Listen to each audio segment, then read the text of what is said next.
I'll say one more beautiful vart. I'm really just going to read an Ibn Ezra. And the truth is, I'm actually not going to even read it in its glory.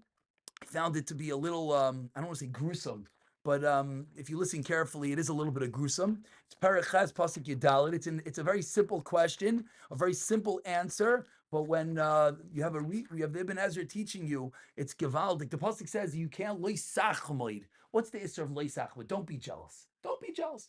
So, again, we'll blame it on kids just because it's easier for adults to talk about kids. But we all know that when we're talking about kids, we're talking about ourselves. Because let's just be honest, that's just the way it is. Because we don't like talking about ourselves that we can't get over things. So we blame it that the kids can't, but we're just big kids. And let's just be honest for a moment. Okay, so Lois Ahmed, right? You tell the kid says, oh, this guy has this bicycle, and this kid has this new toy, and this kid has this thing, and I want it. Don't be jealous. Don't be jealous. That's what you tell the kid, right? And then you walk away. And now, like, let's go into your brain. And when you just got the new car, why did you get that? Because he got it. And when you wanted to paint your house, why? Because you just no, because this one did it. And when you, I don't understand. So we just told the kid, don't be jealous.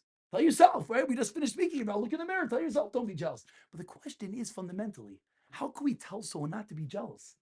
What is jealousy? Jealousy is a almost a innate nature that when you see something, you want it. So how could it be a commandment? One of the Aseres Adibris not to be jealous? How does it make any sense when you think about it for a moment? That's Ibn Ezra's kasha. Says Ibn Ezra, "Anoshim rabim yitmu al mitzvah." Many wonder on this mitzvah. Ech yiyeh adam shel yachmei davar yafa b'libay. We're talking to your heart. I'm telling you, your heart shouldn't want what he has. How can I talk to your heart? I can talk to your brain. I can tell you, your heart wants it. Okay, take a deep breath, realize it's your heart, disconnected from your brain, and now go, don't act on it. But how could I tell you not to be jealous? That's talking to your heart. Kol mashu nechbel. Your eye sees something, it glitters, you want it. Very simple and obvious kasha. Says the Ibn Ezra, I'm going to give you a mashal. I'll read you his mashal, and then I'll play it out into something maybe a little more palatable for all of us to understand. Ve'etin l'cha mashal. This is the Ibn Ezra's answer. Again, what's the question? How could I command you not to be jealous? Very simple question. Da, you should know. Ki ish kafri. We have a man from a village. Sheish das nechayna. He has a simple das, straight das. And what does he see? Bas Melech, the daughter of the king. Shu Yafa, and she's beautiful. So this simple peddler sees the daughter of the king, this beautiful girl, the king's daughter. What does he, this little peddler, think? Does he start thinking, oh, I wish I could marry that woman? No, he's never going to think that. Why not? Why does he think that? She's a beautiful girl. She has all the money in the world. Get me her shidduch resume. I want to marry her. Why doesn't he think that? Because he knows he is so removed from that person. Even his heart isn't jealous. Because he knows he knows it's impossible. He doesn't want to be like one of the crazy people that he has these desires that he should have wings. Anyone here ever wonder, aside from the Red Bulls, but anyone here ever wonder that you have wings and you want to walk outside and fly? No one ever wondered that. Why not? It would be gavaldic, right? It would be most so convenient. Why did no one ever wonder that? A person doesn't desire. He continues. Why? She's beautiful also. Because from his youth he knows it's aser. Lo yimsed adam bavura chachma v'daidai rak kasher cholak loy Hashem. Just like that peddler doesn't desire the king's daughter, just like no one here in this room woke up this morning and said, hey, I wish I could fly. I really have this burning passion to fly. No, why not?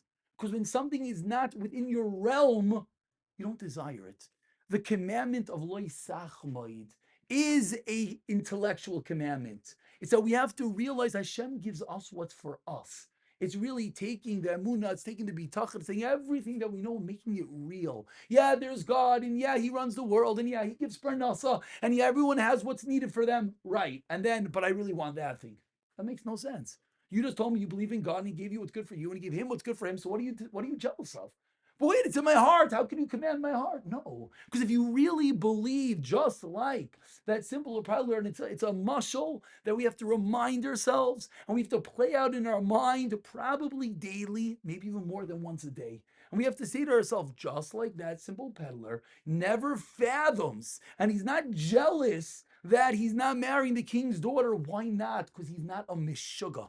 He's not crazy. Just like when you go out to your car in the morning, you don't say, hey, I wish when I turn it on, I start flying. I'm really jealous. I don't have a chopper waiting for me in the front. What do you mean? There are people that have choppers waiting for them to go where they want. So why aren't you jealous of that? Because it's not in your realm. And if it is, either donate to the shul or we have bigger problems or both. But first donate to the shul and then we'll deal with your bigger problems. But either way, we have to realize what's in the realm for us is whatever Hashem wants. Such a simple lesson, such an obvious lesson.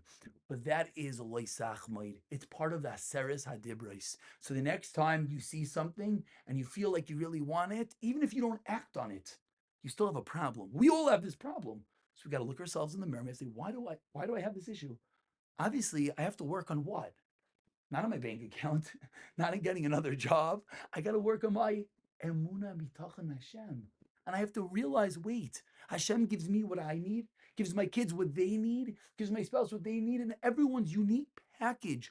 What we were given is perfectly tailor made from God Himself for me, for you, and for each and every person. If we were to really believe that, I wouldn't be jealous anymore. What am I jealous about? What? I'm that peddler that's jealous of the king's daughter? I'm that meshuggah that wants to fly? No, I'm not. Ah, so then I also don't need the car that my neighbor bought. I also need to do the extension that my neighbor bought. I don't need a new bike like my friend has, and I don't need the new technology like he has. Why not? Because I have exactly, precisely, with perfect and utmost perfection, what I need. The wonderful lesson of the Ibn Ezra.